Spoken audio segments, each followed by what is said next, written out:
நண்பா, செர்பியாவோட பாசிட்டிவான விஷயங்களை நிறைய வீடியோவில் நான் சொல்லியிருக்கேன். செர்பியாவில் நடக்கிற நெகட்டிவான விஷயங்களை நம்ம நண்பர் வந்து ஷேர் பண்ண போறாரு. என்னோட யூடியூப் சேனல்ல ஒரு சப்ஸ்கிரைபர் வந்து எனக்கு திடீர்னு மெசேஜ் பண்ணியிருந்தாரு. சரி, ஓகேன்ட்டு அவர்கிட்ட பேசி பார்த்தேன். அவர்கிட்ட பேசும்போது சில விஷயங்கள்லாம் என்கிட்ட ஷேர் பண்ணாரு. எனக்கே ரொம்ப கஷ்டமாயிருச்சு.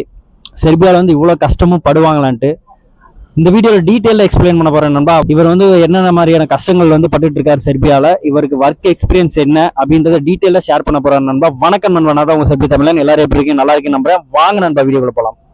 பிரதர் வணக்கம். பிரதர் வணக்கம் பிரதர், எப்படி இருக்கீங்க? நல்லா இருக்கேன். உங்களை பற்றி நம்ம சப்ஸ்கிரைபர் கொஞ்சம் டீட்டெயிலாக ஷேர் பண்ணுங்க பிரதர். கண்டிப்பாக சொல்கிறேன் பிரதர். நான் வந்து செர்பியா வந்து இப்போ ஒரு 3 மாதம் ஆயிடுச்சு. ஏஜென்சி மூலமாக தான் நான் வந்தேன். என் ஃப்ரெண்டோட ரெஃபரன்ஸ் மூலமாக கான்டாக்ட் பண்ணி அவங்க ஃப்ரெண்டோட ஏஜென்சி வச்சுருக்காங்க. ஸோ அதனால் நீங்கள் வந்துருங்க அப்படின்னு சொல்லி எங்களை கூப்பிட்டு வந்தாங்க. நானும் எங்களோட சேர்ந்து ஒரு 5-6 பேர் வந்தோம். இப்போ செர்பியா வந்து இறங்கிட்டோம். இறங்கினதுக்கப்புறம் எங்கள்கிட்ட நடந்த விஷயங்கள் அப்படின்றத உங்கள்கிட்ட வந்து ஷேர் பண்ணுறேன். இறங்கினோடனே எங்களை கூப்பிட்டு வந்து ஒரு ஏஜென்சியில் இருக்க ஒரு 3 பேர் எங்களை அழைச்சிட்டு வந்து ஒரு இடத்துல விட்டாங்க. ரூமில் ஸ்டே பண்ண வச்சாங்க. ஒரு 15 நாளில் உங்களுக்கு வேலை கிடச்சிடும் அப்படின்னு ஒரு 15 நாளுக்கு அப்புறம் எங்களுக்கு ஒரு வேலை ரெடி பண்ணி கொடுத்தாங்க. வேலை ரெடி பண்ணி கொடுத்துட்டு அந்த வேலை எப்படி இருக்குன்னா 12 மணி நேரம் வேலை, 8 மணி நேரம் வேலைன்னு சொல்லிட்டு 12 மணி நேரம் வேலையில் கொண்டு வந்து விட்டாங்க. விட்டுட்டு சம்பளமும் வந்து எங்களை கூட்டு வந்து விடுறப்ப ஒரு கம்பெனி நேமை சொல்லி எங்களை வந்து உள்ளே அழைச்சிட்டு வந்தாங்க. ஆனால் எங்களை கூட்டு வந்து விட்டது வேற ஒரு கம்பெனியில் தான் எங்களை விட்டுருக்காங்க. ஏன் என்னை வந்து நீ இந்த கம்பெனியில் கொண்டு போய் விடலை அப்படின்னா, உன் ஏஜென்சி உன்னை ஏமாத்திட்டாங்க, நீ இங்கே வேலை பார்த்தா பாரு, இல்லைன்னா நீ போ அப்படின்னா. சரின்னு சொல்லிட்டு நானும் அவன் கூட சொல்கிற கம்பெனியில் போய் நான் வேலை பார்க்க ஆரம்பிச்சோன்னே சம்பளம் வந்து எனக்கு ஒரு மாதம் வேலை பார்த்தேன். ஏன் சம்பளம் கொடுக்கலன்னு கேட்டேன். ஒரு மாதம் சம்பளத்தை பெண்டிங் போட்டு தான் கொடுப்பேன் அப்படின்னா. சரி ஓகே, அதை கூட அட்ஜஸ்ட் பண்ணி இருந்தேன். அந்த ஒரு மாதம் சம்பளத்தையும் 2 மாதமாக பிரிக்க ஆரம்பித்தாங்க. ஏஜென்சி ஒரு சம்பளமும் கம்பெனி ஒரு சம்பளமுமா கொடுப்போம் அப்படின்ட்டு அதை 2ஆக பிரித்து ஒரு மாதம் சம்பளத்தை 20ஆம் தேதி அடுத்த மாதமும், அதே மாதம் சம்பளத்தை அதுக்கு அடுத்த மாதம் 10ஆம் தேதியும் பிரித்து கொடுக்க ஆரம்பித்தாங்க. இப்படியே வந்து பிரச்சனை மாறி மாறி போயிட்டே இருந்துச்சு. போகிற இடத்துல வந்து எங்களுக்கு ரூம் எப்படி இருந்துச்சுன்னா ஒரு கண்டெய்னரில் தான் எங்களை தங்க வச்சாங்க. அங்கே பெட்டு ரூமு இதெல்லாம் எதுவுமே கிடையாது. நான் பாத்ரூம் வசதி கூட இல்லாத ஒரு இடத்துல வந்து தங்கிட்டு இருந்தோம். சாப்பாடு காலையில் வெறும் ஒரு ரைஸு ஒரு பொரியல் இந்த மாதிரி தான் வைப்பாங்க. 3 வேளை சாப்பாடில் ஒரு வேளை அவன் வந்து சும்மா ஒரு கறியை சமைச்சு அதில் குக் பண்ணி கொடுத்துருவாங்க. சரி, இதை நைட்டு இந்த மாதிரி ஏதாவது வித்தியாசமாக சாப்பிட்றோம் அப்படின்னா கையில் வந்து காசு கொடுக்க மாட்டாங்க. எங்கேயும் போக முடியாது. ஏன்னா நீ ஒரு காட்டுக்குள்ளே தான் நாங்கள் இருக்கோம். ரொம்ப ஒரு சிட்டிக்குள்ளே கிடையாது. எங்களை கூட்டு போய் ஒரு காட்டில் தான் வச்சுருக்கோம். நீங்கள் இருக்க ஏரியா பேர் சொல்லுங்க பிரதர்.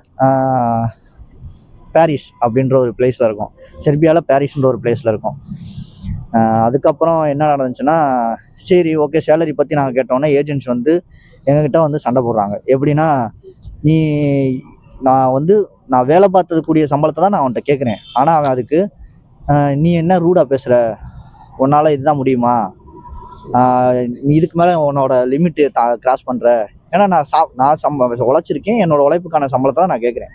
நீ ரூடாக பேசுகிற, இதுக்கு மேலே நீ வந்து பேசக்கூடாது, நான் எல்லாருக்கும் என்ன கொடுக்குறாங்களோ அதுதான், உனக்கு மட்டும் சிறப்பாலாம் செய்ய முடியாது. சரி, நீ சம்பளத்தை கொடு, ஆனால் அதை 2ஆக பிரிக்காமல் ஒரே ஒரு மாதம் சம்பளமாக கொடுத்தா கூட போதும் அப்படின்னு கூட கேட்டு பார்த்தோம். இல்லை, 40 பேருக்கு என்ன கொடுக்குறோமோ அதைத்தான் நான் உனக்கு கொடுப்பேன். ஏன்னா நாங்கள் 2 பேர் மட்டும் தான் தமிழ் இருக்கோம், மீது இருக்கிற எல்லாரும் வந்து பெங்காலிஸ். அவங்க அட்ஜஸ்ட் பண்ணிட்டு அவங்களோட வேலையை பார்த்துட்டு போயிடறாங்க. ஒரே நிமிஷங்க, அந்த பெங்காலிஸ்க்கும் சேலரி தராங்களா இல்லை உங்களுக்கு மட்டும் தராமல் இருக்காங்களா? இல்லை, அவங்களுக்கும் தரதில்லை. இதே பிரச்சனை தான் அவங்களும் எங்களோட சேர்ந்து என்ன பேச, ஏன்னா ஏஜென்சி வந்து அவங்களே அட்டாக் பண்ணுறாங்க. அவங்களும் எங்களோட சேர்ந்து பேச தான் செய்கிறாங்க. அவங்களுக்கும் இதே பிரச்சனை தான் ஓடிக்கிட்டு இருக்கு. டிஆர்சி கார்டு எனக்கும் நான் வந்து லாஸ்ட் மாதம் தான் எங்களை இறக்கி விட்டாங்க. செர்பியாவில் மும்பையில் கொண்டு வந்து ஒரு 3 மாதம் உட்கார வச்சுட்டு விசா முடிய போகிற கடைசி மாதத்தில் எங்களை கூட்டு வந்து செர்பியாவில் இறக்கி விட்டு அடுத்து டிஆர்சி கார்டை ஒரே மாதத்தில் அப்ளை பண்ணாங்க. அப்ளை பண்ணி இப்போ வர கார்டு வரல. சரி, கார்டு வரல. சரி, கார்டு ஏன் வரல அப்படின்னு கேட்டோம்னா, உனக்கு வச்சிருக்க இடத்துல வந்து லேட் ஆகுது, நிறையா பேர் அங்கே வந்து கார்டு அப்ளை பண்ணியிருக்காங்க, அதனால உனக்கு கார்டு வர லேட் ஆகுது. சரி, கார்டு கூடிய ரிசிப்ட் கேட்டால் அதை ஃபோட்டோ எடுக்கிற விடலை. எங்களை வந்து கார்டு கூடிய அந்த ஏதோ ஒரு ரெஸ்பான்ஸ், எந்த ஒரு டாக்குமெண்ட் எதுவுமே கொடுக்கல. கம்பெனி சைடு போய் கேட்டோம்னா அவங்களோட ரெஸ்பான்ஸ் இல்லை. நாங்கள் ஒரு தனியாக இப்போ யாரும் இல்லாத ஒரு இடத்துல வந்து மாட்டிக்கிட்டு ரொம்ப கஷ்டப்பட்டுட்டு இருக்கோம். பாஸ்போர்ட் எதுவும் கையில் இருக்காங்க பிரதர்? பாஸ்போர்ட்லாம் என் கையில் தான் இருக்குது. அதை நாங்கள் வந்து சரண்டர் பண்ணல. ஸோ டிஆர்சி இல்லை, ரிட்டர்ன் ஊருக்கும் போக முடியாது, சம்பளமும் கொடுக்கல. ஸோ சர்வே பண்ணுறதே கஷ்டம். ரூமில் நாங்கள் அந்த கண்டெய்னர்லேயே தங்கிட்டு சாப்பிட்டுட்டு அப்படியே எங்களோட சேஃபாக இருக்கிறதுக்கு வேறு வழி இல்லாமல் அங்கேயே இருந்து நாங்கள் இது பண்ணிக்கிட்டு இருக்கோம், ஒர்க் பண்ணிக்கிட்டு இருக்கோம். உங்களுக்கு ரூம் கொடுத்ததும் கண்டெய்னரில் தான் கொடுத்துருக்காங்களா? கண்டெய்னரில் தான் கொடுத்துருக்காங்க ரூம் ஃபுல் டைம். நான் ஏன் ஃபேஸை காட்டலைன்னா ஏஜென்சி பிரச்சனை. ஸோ என் ஃபேஸை காமிச்சா வீடியோவில் மறுபடியும் இதை வச்சு ஒரு பிரச்சனையை அவங்க ஸ்டார்ட் பண்ணுவாங்க. அதனால தான் நான் என் ஃபேஸை காட்ட விரும்பலை. நீங்கள் எதுவும் தப்பாக நினச்சிக்க வேண்டாம். நண்பா, இது மாதிரி நிறைய பேர் கஷ்டப்பட்டுட்டு இருக்காங்க. அதை வந்து கண்டிப்பாக உங்களுக்கு ஷேர் பண்ணணுன்றதுக்காக தான் சொல்லியிருக்கேன். நீங்கள் வந்து இந்தியாவில் ஒரு ஏஜென்சி செலக்ட் பண்ணுறீங்கன்னா ஒரு ட்ரஸ்டபுளான ஏஜென்சியாக, ஒரு ரிஜிஸ்டர் ஏஜென்சியாக நீங்கள் பார்த்து செலக்ட் பண்ணிட்டு வாங்க.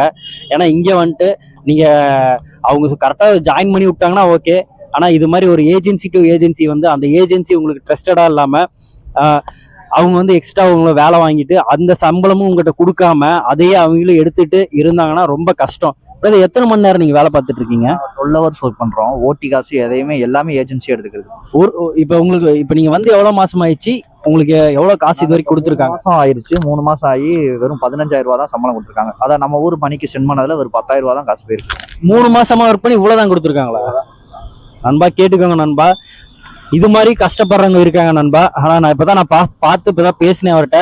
இவர் என்னோட சப்ஸ்கிரைபர் தான். பார்த்துட்டு மெசேஜ் பண்ணாரு. சரி ஓகே நம்ம ஸ்ட்ரைட்டாக வர சொல்லலாம். இவர் ஃபேஸ் காட்டாததுக்கு ஒரே ரீசன் என்னன்னா, இப்போ இந்த வீடியோ வந்து ரீச் ஆகும் போது இங்கே உள்ள ஏஜென்சி பார்த்து இவருக்கு எந்த பிரச்சனையும் வராமல் வந்துடக்கூடாதுன்றதுக்காக தான் ஃபேஸை நான் மறைச்சிருங்க பிரதர்ன்னு சொல்லிட்டேன். அதனால நீங்கள் இந்தியாவிலே செலக்ட் பண்ணுற ஏஜென்சி வந்து ட்ரஸ்டபுளாக ரிஜிஸ்டர் ஏஜென்சியான்னு பார்த்துக்கோங்க பிரதர். நீங்கள் இப்போ ஏஜென்சிட்ட இந்தியாவில் உள்ள ஏஜென்சிட்ட கான்டாக்ட் பண்ணும்போது அவங்க என்ன சொல்கிறாங்க பிரதர்? இந்தியா ஏஜென்சிட்ட கான்டாக்ட் பண்ணுறப்ப ஒரு சில நேரம் நான் உனக்கு அவங்க பேசி தரேன் அப்படின்றாரு. மறுபடியும் வந்து கால் பண்ணுறப்ப கான்டாக்ட் நம்பர் இல்லை. ஒரு 5 நாள் 6 நாள் வந்து அப்படியே ஃபோன் எடுக்கிறதில்ல, ஆன்சர் பண்ணுறதில்ல. எங்கள் வீட்டு சைட்லேருந்து கால் பண்ணி அவங்கள ரெஸ்பான்ஸ் பண்ண விட்டாலும் திருப்பி கால் பண்ணுறாரு, நான் பேசுகிறேன். ஆனால் அவங்க இங்கே கான்டாக்ட் பண்ணி இந்த ஏஜென்சிட்ட பேசுகிறப்ப ரெஸ்பான்ஸே இல்லை. இப்போ இங்கே ஏஜென்சிட்ட கேட்பேன், இவர் உங்கள்கிட்ட சொன்னாராம்ல நீங்கள் ஏன் இதை பண்ணுறீங்க அப்படின்னு கேட்டால் அவன் என்கிட்ட பேசவே இல்லை, உனக்கு பதில் வந்து அவனா வேலை பார்ப்பான் அப்படின்னு கேட்குறான் இங்கே இருக்க ஏஜென்சியில் இருக்கவேன். ஓகே பிரதர், நீங்கள் இப்போ கொடுத்தீங்கல்ல டாக்குமெண்ட்டு, அது எந்த ஊரில் உள்ள ஏஜென்சிங்க பிரதர்? எந்த ஊர்னா நீங்கள் மதுரை நண்பா. அதனால நீங்கள் டாக்குமெண்ட் மூவ் பண்ணுறத கொஞ்சம் பார்த்து கவனமாகவே மூவ் பண்ணுங்க. எல்லாருக்கும் புரியும், யூரோப் போகணும், நல்லா சம்பாதிக்கணும், வீட்டுக்கு காசு நிறைய அனுப்பணும், நம்ம வந்து கஷ்டத்துல தான் இருப்போம். ஆனால் கடன் வாங்கிட்டு இங்கே நம்ம வந்திருப்போம். நம்ம அந்த கடனையே அடைக்க முடியாத சூழ்நிலை வந்துச்சுன்னா அது உங்களுக்கு எவ்வளோ பெரிய கஷ்டன்றதை நீங்கள் பார்த்துக்கோங்க. நீங்கள் யூரோப் வரதுன்னு டிசைட் பண்ணிட்டீங்கன்னா நிறைய விஷயங்கள்ல யோசிச்சு மூவ் பண்ணுங்க நண்பா. ஏமாற்றத்தோட இருந்தீங்கன்னா ரொம்ப கஷ்டம். இவரோட ஸ்டோரி நான் கேட்கும்போது ரொம்ப ஃபீலிங் ஆயிடுச்சு.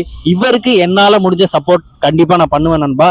இங்கே செர்பியாவில் வந்து சேஃப் அண்ட் செக்யூர்னு ஒரு ட்ரஸ்டட் இருக்குது. அவர்கிட்ட நான் உங்களுக்கு கூப்பிட்டு போகிறேன். இவருக்கு முறைப்படி என்ன ஒரு கைடன்ஸ் பண்ணி அவங்ககிட்ட இருந்து டிஆர்சி வாங்க முடியுமோ அதுக்கான ஏற்பாடு எல்லாமே நான் பண்ணி தருவேன் நண்பா. அது ஃபியூச்சரில் நான் கண்டிப்பாக ஒரு வீடியோவை நான் போடுவேன். இவர் அந்த டைம் கண்டிப்பாக இவரோட ஃபேஸை காட்டுவார் நண்பா. நான் இது வந்து நீங்கள் வந்து அப்ளை பண்ணி வரும்போது கொஞ்சம் கவனமாக இருங்க. இதான் என்னோட ரெக்வெஸ்ட்டு. கண்டிப்பாக இந்த வீடியோ உங்களுக்கு யூஸ்ஃபுல்லாக இருக்கும்னு நம்புறேன். வீடியோ பிடிச்சிருந்தா லைக் பண்ணுங்கள், ஷேர் பண்ணுங்கள். கண்டிப்பாக ஷேர் பண்ணுங்கள் நண்பா. 4 பேருக்கு போய் சேரும் போது தான் இந்த மாதிரி நடக்கும்ன்றத தெரியும். மீண்டும் அடுத்த ஒரு வீடியோ பார்ப்போம் நண்பா. பாய்.